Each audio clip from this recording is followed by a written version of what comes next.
Hello, everyone. Hello, everyone. Greetings to you all. Good morning, good evening, good afternoon. I'm so happy seeing everyone here. As we're waiting for others to come, maybe we can start. Um, we shall be looking at reimagining the world of women, and we shall hear from different speakers, and we shall also share our ideas as together in the breakout rooms and in the mirror link. That will be done later as we continue. As we all gather here today, we shall share the support, love, and link to standing in a place where many girls are not able. Therefore, we are their voices, we are their heroes, and we are their way forward. This is not a day to celebrate equity, but rather a day to celebrate and show the power of a woman everywhere. We are not here to celebrate just a day and our achievements as women, by a day to realize how strong we are in many terms compared to the masculine side. When many form as one, that what seems impossible actually becomes very possible. It is International Women's Day. I hope we all enjoy this day.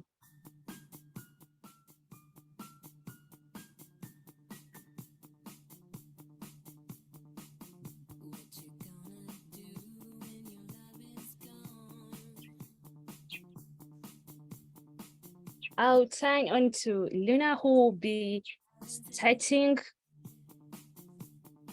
Hey, Luna, you can take over. Hi, my name is Luna and I'm speaking from Dubai. I am in year 9 learning in School of Humanity. I want to share this poem because I felt like it could be an opportunity to show how women has been affected by gender inequality and like how they're struggling with it. But we all know that women can be as capable as doing stuff like men can do. And yeah, here's the poem, I Am a Warrior. Why is being a woman considered as one? For I can learn and I am capable. Yet none of it matters, for I am not a son. If you truly need more soldiers, please take me instead. My father knows no limits, but I do. Just treat me as one of your men. I will fulfill my role as a soldier. I'm a female and a fighter. I am a woman and a warrior. I may not be perfect, but I will fight for her, the girl looking in the glass, who has failed as a daughter, but she will fulfill her role as a soldier. She is a woman, she's a warrior, she is the girl worth fighting for. Sorry for the spelling mistakes, I apologize for that, but yeah, thank you. Thank you so much. This is really amazing. Thank you for sharing. Let us have a highlight from Miss Hill.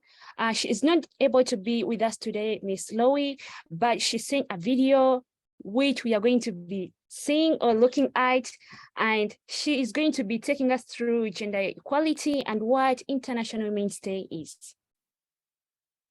Hello everyone, my name is Sloan Hill and I am currently a middle school teacher at the International School of Addis Ababa in Ethiopia. Hello everyone, my name is Sloan Hill and I am currently a middle school teacher at the International School of Addis Ababa in Ethiopia. And I'm really excited to support Nantume with her conference today.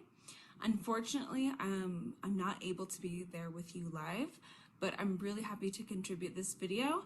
I worked with Nantume the last couple years with International Women's Day celebrations, and I'm just so inspired by the work she is doing. So I would just like to share some observations and hopefully help change some of the point of view around International Women's Day. So thank you for listening, and I really hope you enjoy this video. So this year is the 5th year I have been organizing and planning events around International Women's Day. This is also the 3rd international school and 3rd country that I've organized these types of events. And there's a common theme, and similar questions and concerns always start to arise around the time that we start planning and advertising celebrations of International Women's Day. I hear, why a Women's Day? Why not at Men's Day? Is there a Men's Day? These kinds of questions can be a bit frustrating, but this year the noise has been even louder. Social media influencers spreading hateful and blatant misogynistic ideals have been gaining a following amongst adolescent boys and men. When I first began to hear the shift in conversation in my classroom, I was immediately concerned. To be honest, I became very defensive and, dare I say, preachy. How is it that these educated, diverse, privileged students could buy into such kind of hateful messages? The majority of them have mothers who work in government agencies and NGOs. After a bit of reflection, some conversations, and to be honest, a lot of worry, I decided that I was approaching the situation all wrong.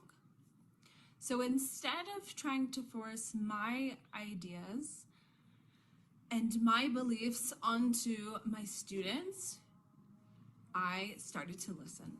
I actually gained some very good insights.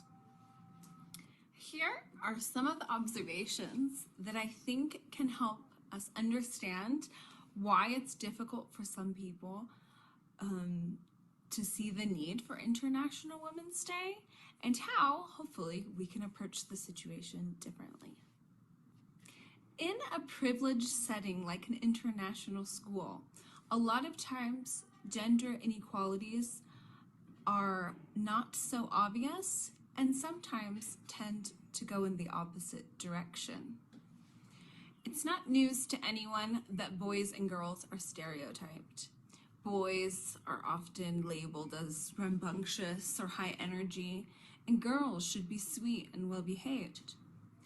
This impacts how teachers treat students. In fact, these types of gender stereotypes in schools can negatively influence how teachers and students interact. Boys are more likely to be disciplined harshly, while girls aren't necessarily challenged in subjects such as math and science. After reflecting on this and thinking from the perspective of some of my male students who feel targeted at times by teachers for being the bad student or always in trouble, I could understand why they would ask, why Women's Day? I feel like I don't have equality in this classroom because I'm always getting in trouble compared to the girls. I can understand that would feel frustrating, and it would be hard to see a different perspective when you are feeling like a victim yourself. I can also understand how when you have this point of view and you have these feelings of being a victim, that you could be easily manipulated by persuasive social media influencers who use financial success to spread their hateful rhetoric. So here's where I say we need to make allies, not enemies, and we need to approach gender equality and women's empowerment in a new and understanding way when we are confronted with people who don't understand it. So here are some tips on how to approach a conversation that starts with the question, why a Women's Day? First tip, listen, don't preach. Instead of running away from the subject or shutting it down immediately, which I'll admit was a mistake I made at the beginning, I would recommend asking why. Why do you believe these things? What are you being told? Who is telling you these things? What is their credibility? And sometimes maybe they only like one particular message of a certain person that spreads toxic masculinity and misogyny. But if that's the case, you could always encourage them to follow more positive financially successful influencers, ones that don't spread divisive and hateful messages about women. Tip number 2, remind people that gender equality is not only beneficial for girls and women. Gender equality is actually good for everyone. Gender equality eliminates gender stereotypes that put boys and girls, men and women, and everyone into boxes that they have difficulty growing out of. For example, a stereotype like boys don't cry or men should be stoic and not have emotions is very, very detrimental to boys and men and their experience as a human with genuine and normal emotions. So remind them that gender equality helps boys too. You know what else benefits from gender equality? The economy. Do you want more financial success? Well, educating girls and women and offering equal opportunities to jobs and equal pay turns out benefits the economy, therefore benefits society. Yeah, go gender equality. Tip number 3, throw some stats at them. For example, you could say, although we've made huge strides closing the gender gap in the past 100 years, statistics show that we are still at this rate. It will still take 132 to 286 years to reach true gender equality. Also, according to the UN Sustainable Development Goals, women on average have 75% of rights that men have.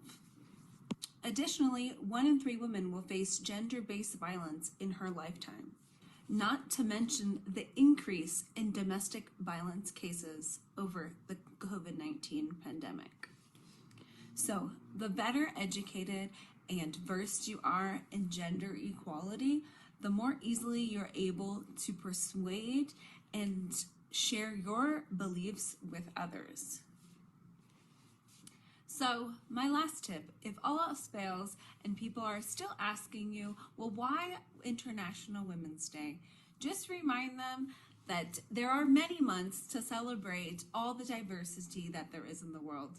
And March is a month to celebrate all the wonderful achievements of women and to fight and continue to raise awareness of gender equality. So happy International Women's Day. I hope you have a wonderful day. Thank you so much for listening.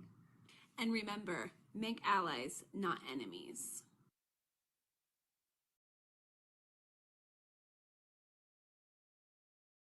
That has been really amazing, and I'm so excited that I've also learned something that I didn't know about what gender equality is, what International Women's Day is all about, and how I can actually answer to people who ask, why is it International Women's Day? There is no Men's Day. And next will be my presentation, and I'm so happy sharing this with you all. Hello everyone, my name is Nancy Mastura. I study at School of Humanity. And before I continue with my presentation, I would like to talk a little bit about why I do this, why sharing my presentation, or why I'm going to be sharing my presentation. And here it goes. As a poor girl living in rural Uganda, I have grown up in an area where girls are suffering with issues like period poverty. And I mean, I was among those girls, but in 2020, I won a scholarship to study at Shelley and Yatan International School for 2 years. And this was my start to changing my village due to the support from the school. This was the way I escaped the cycle around period poverty. I created a project where I was, and I am still, supporting young women to dream and achieve. And after the outbreak of COVID-19, I discovered a high rate of girls who were marrying early and high numbers of teen pregnancy in my community. This observation led me to create a goal for my personal project to support girls in my village to learn new skills that could provide them with purpose. I decided my project would support girls and share awareness with people about what these young women go through. My plan was to start a project where a group of girls could work together and support one another. This was last year, and with the support from Shaniangata International School community, they fundraised all the first actions I did, and later I won a grant from the Innovators Grant, which is supporting the work I'm continuing with the girls. I work with 3 girls to sew reusable sanitary pads and distribute them to girls and young women in villages and those in poor schools. As I move to these schools, I also provide counseling to these girls because I can understand what they go through. Anyone can buy for these girls every day, anytime, but on special days like the International Women's Day, I move and give free reusable pads to the young women, as well as providing counseling to them. Throughout this journey, I've not been alone, and I appreciate the Shaniangata International School community 2020 and 2020 to 2022, and the MYP plus the PYP and everyone that supported me, very many people who were there. And I would love to say that thank you so much, and thank you so much, my mentor, Don Yok, who has been keeping me strong and always directing me. I'm super proud of you and everyone here right now. On 18th March, I will be flying to Germany, Frankfurt for a Changemaker conference. On 9th July, I will be flying to Jersey for a LEAP program, as I won this in January 2023.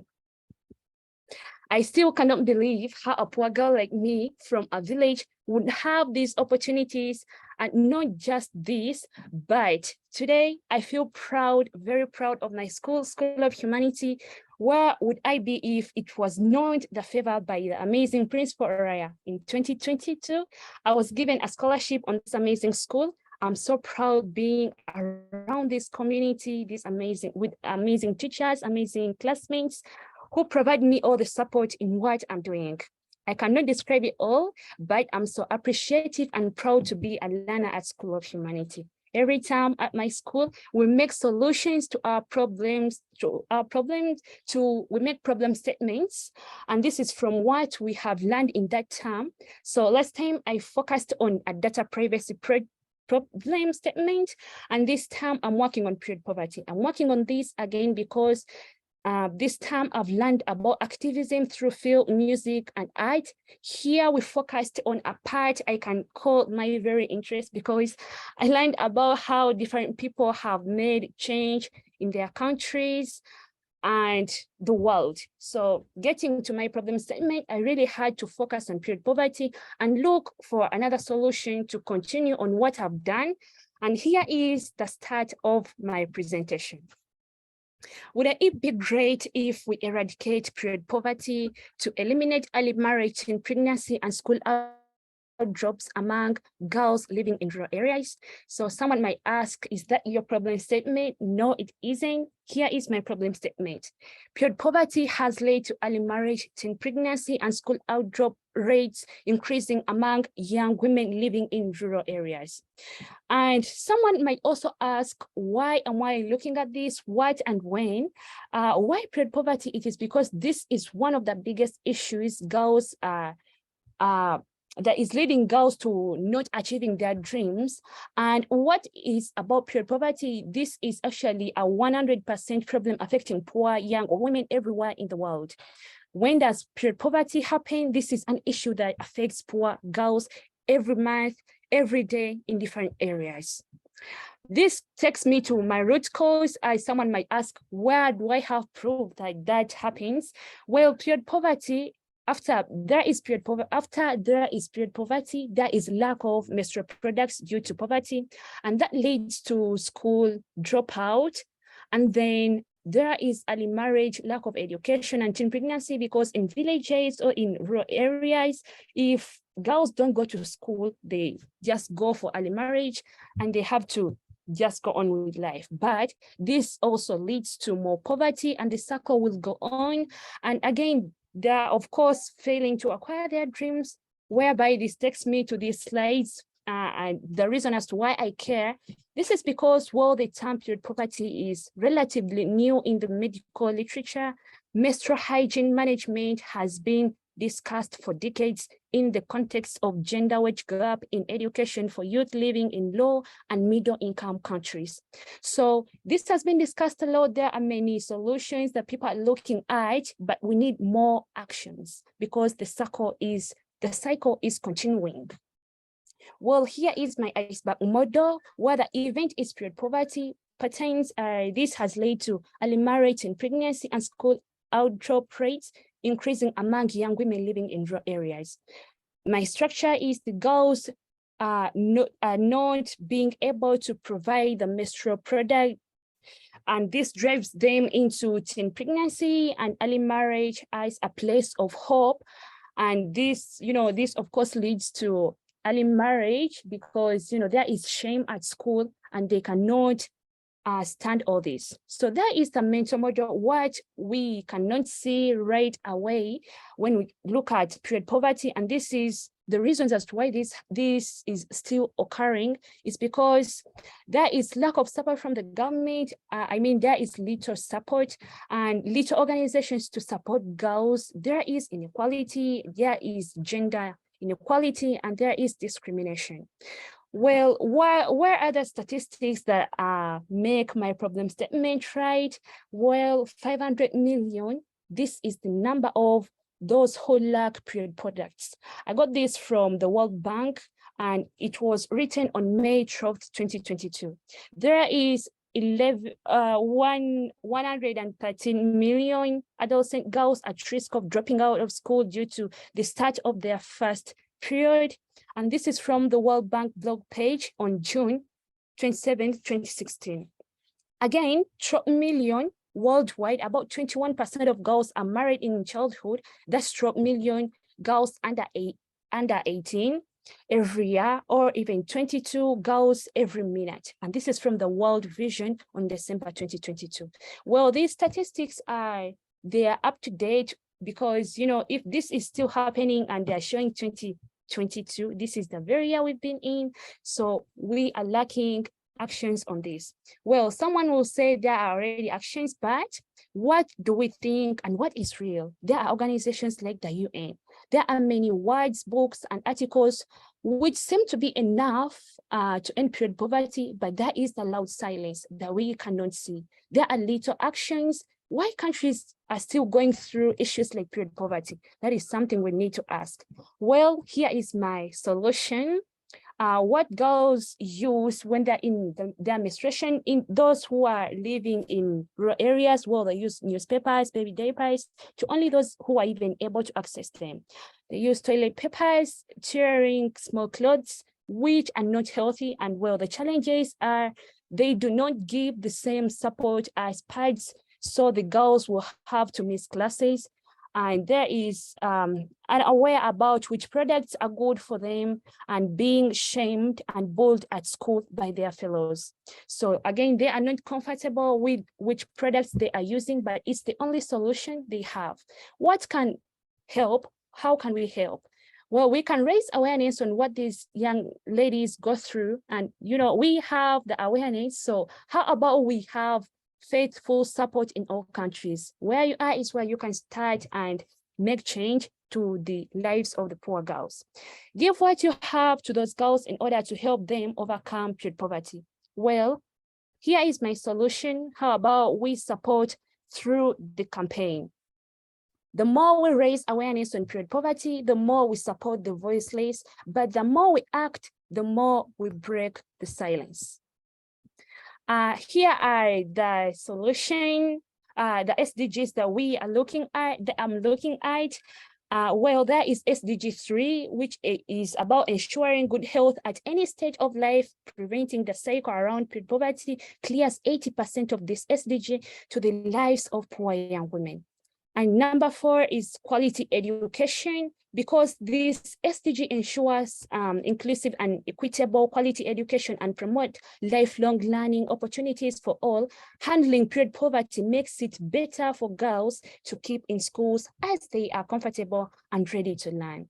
Well, there is gender equality as SDG 5, and this is looking at the perspective of shame and discomfort girls have while on their periods and having no sanitary pads to use.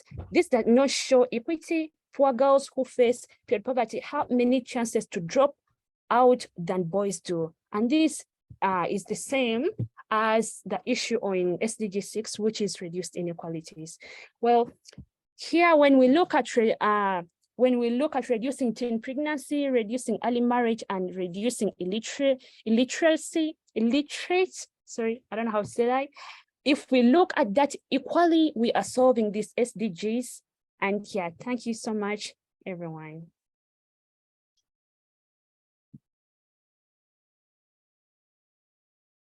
And we shall hear next from Donyog. Thank you. Actually, the slides just continue on from your slides. Nantume, I think Nkoba, or who's operating the slides. Nantume, are you able to just keep them going, the slides that you had on? Because mine follow yours. I was able to add them. Yeah. So I want to start just by Nantume and the work years ago when she'd applied for coming to Xi'an Lianjitang in Xi'an with her amazing brother Nkoba. And I am just blown away by that presentation and the growth and the maturity. The presentation has just happened with Nantume. Yeah, so I will meet Nantume and Nkoba in a couple weeks in Frankfurt, where they'll be presenting again, and Nkoba will talk about as well, and Nantume about period poverty. And they are going to blow people away in Frankfurt. And then in the summer in Jersey, when Nantume presents and works with a group of women in Jersey on the LEAP Women's Leadership. So my slides, which aren't coming up, I'll just walk you through them. I was going to talk about how far we've come as women and international schools, international school leadership. I have a photo of my beautiful daughter, and I want to say that as a mom, we make a promise to our daughters that the world is going to be a better place and that barriers are going to be lifted for them. That's our promise. That's our hope. Basically, we've come some distance. I share some statistics on my slides of I think it's 11% of world leaders are women currently. No, sorry, I can't remember the statistics. Anyway, we've come some ways, but we've got a long way to go. I'm an international school head. About 76% of international school heads are men, 24% are women. And sadly, 89% are white leaders, and about 11% are people from non-Western countries.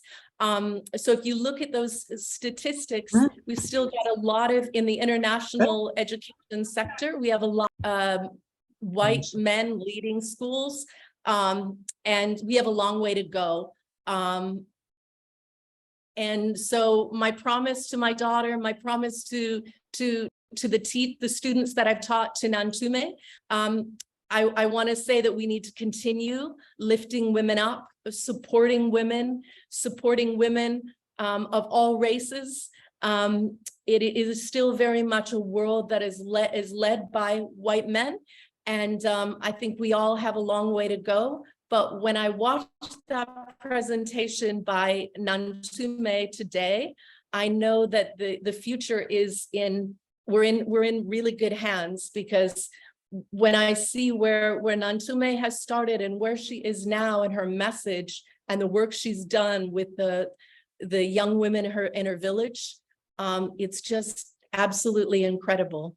So, okay, I think we're a little glitchy with Canva. Yeah.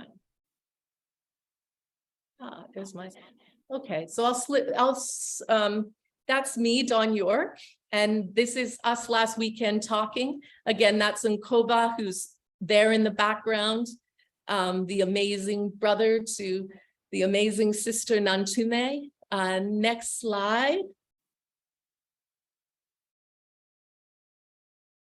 Are we there yet? International Women's Day 2023. Next slide. This is my daughter, and I talked about the promise that we make to our daughters, that the world is going to be a better place and barriers are going to be lifted, and we work to lift barriers, and little by little by little. Next slide. This is my daughter now. She's all grown up, and that's my dog daughter in Canada. Next slide. I shared some of these statistics. 11.3% of countries have women heads of state. 9.8% have women heads of government. A decade ago, it was 5.3%, and now 7.3%. So little by little, 10.6% of Fortune 5 companies in 2023 are run by women. Little by little, little by little. In international education, in my field, and the field that Sloan and Laura Den and many of us are working in. Next slide. 29% of heads are men. In teachers, school teachers. So we're coming from a field that is highly dominated by women. 61% of international school teachers are women, and 29% are men. Next slide. But then when we look at the leadership, and 31% are non-Western, 59% Western. There's a lot of work to do on diversity, equity, inclusion, and justice in international schools and the hiring processes. And recently, some light has been shed on that, but again, we have a long way to go. Next slide.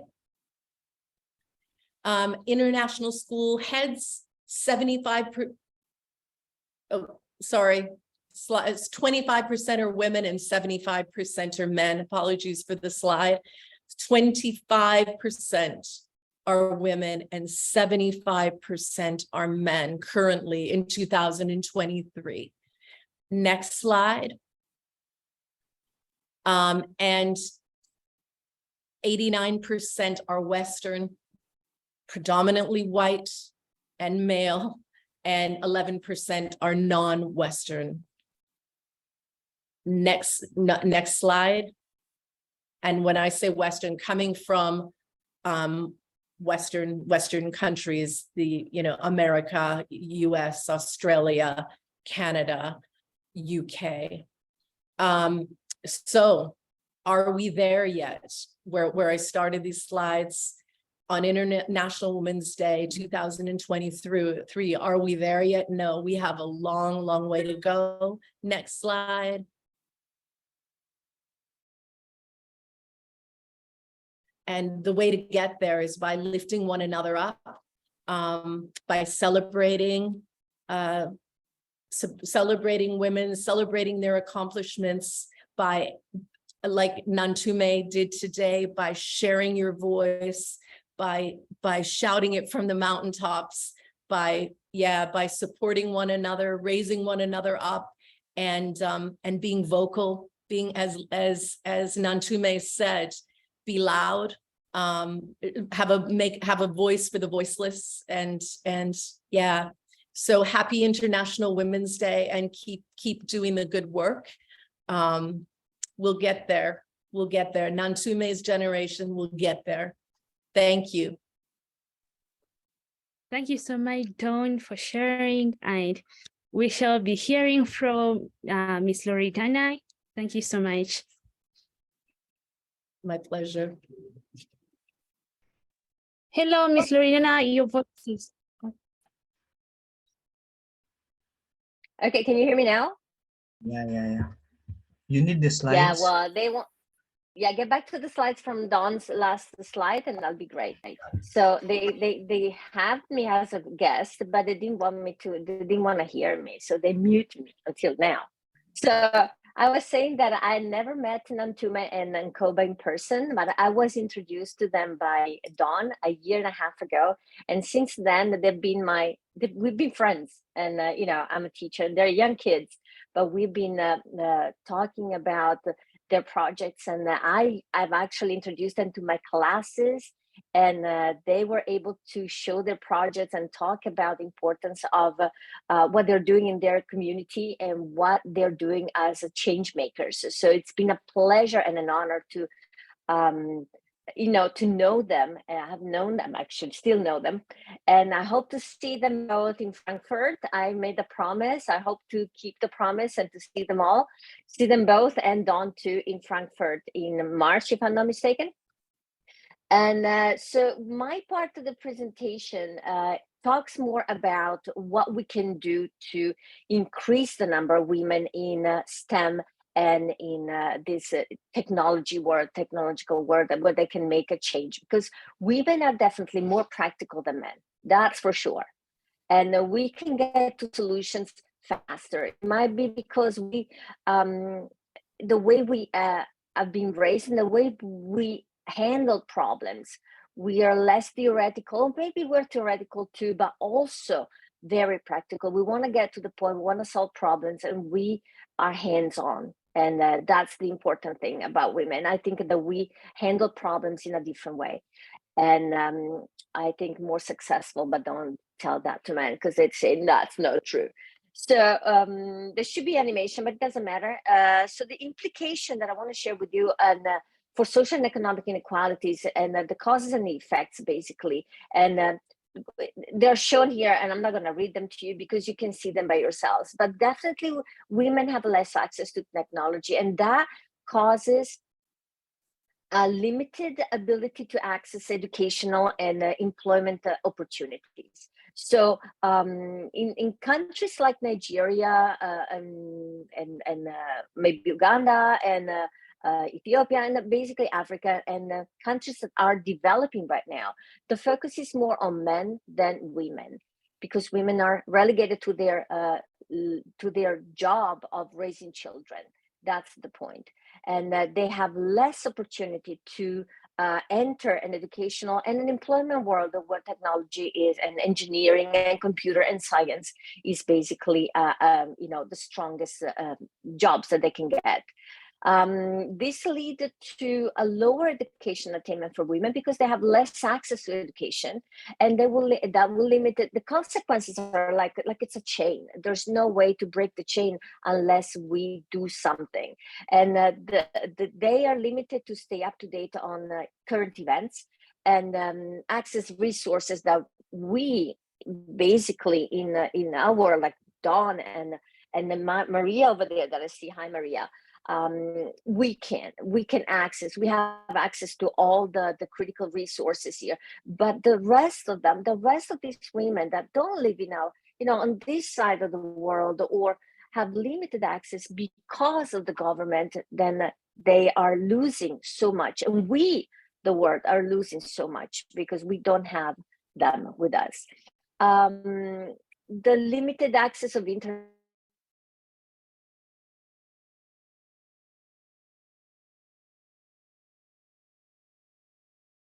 with Coin Timmers and his project about Kakuma, and helping kids get out of their limited future. And so I talk about Nigeria because I know the problem there. So their limited access to the internet is huge. The internet is so expensive and not many can access that. So it's just the highest class and the people that have money that can have access to the internet. And so women in many parts of Africa have limited access to the internet, which turns their ability to participate in high-paying jobs so much less. Another consequence is that the lack of political representation of women in many governments perpetuates the basically the power to the men and the limited power to the women that could actually have a louder voice in the future of the country, of their country. Thank you, Kobe. You can move to the next slide. I wanted to introduce you to a project which is not difficult to do in any parts of the world, any school that has technology. And this is a project from Argentina that has spread also in countries like Panama, very close to, many different countries in Argentina, in South America, are actually participating in this, but this was started in Argentina, and it's called Chicas in Technology, which means girls in technology. And it's a non-profit, and it's done in school, but has broken the barriers of the school walls and has reached out to many different areas. So, for example, the first picture you see, Comunidad.CET, is a space where people can find opportunities to promote their projects, and that can be done. That has started in a school and left the school and went out in the community. So this is a platform for them to promote their projects and to show and to give a voice to what they want to do and how they want to make changes. The second picture, which is on the right side, I'm going to go this way, snake view. They, in this case, Girls Are Leaders in Technology, they develop different workshops and panels and talks and workspace, etc. And they invite women and girls to participate to their workshops. In the third picture down below, left bottom, this is a complete PUMM. It's a developing, it helps girls to develop programs, and it teaches them how to do it for social purposes. So this is dedicated to girls that are still in school, and they're 14 to 21 years old in the university, of course. And it can be done in every school. Every school has technology today. Those that don't have, there's a way to help them to basically increase technology in their schools. The last one, it's an immersive program for secondary school girls, and it's like a club, and that's where they get educated and do more in technology to become more experts. And they have education spaces. They have over here it says educational institution. They're supported by educational institutions. So how can we bring this idea to your school? Clubs, and clubs in STEM for girls. Boys already have their STEM. They work on STEM all the time, but we have very few girls in STEM, very few girls that join science and technology and engineering, and we need more of them. How can we do that? Through clubs in school. So, and they should start at a young age during their adolescence. So we need to get these girls 11 years old when they start reaching grade 6, and make them and help them actually and promote clubs in technology in STEM basically, and have them participate. I had several kids in my classroom, but they were always boys that were coding or were great at doing creating spaces for me where we could upload our work online. They were always boys. The girls were great in creativity, but they were never bringing the creativity to the technology part, where they could actually create their own space. So what we need to do is promote STEM, not as a scary, subject or subject, and scare the girls away, because there's technology, there's engineering, there's computer, there is science, and there's math, of course.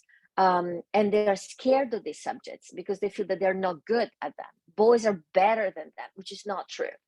So one thing is that create clubs in your school where you promote STEM to young adolescent girls and have them join and let them experiment and create their own project and see what they can come up with.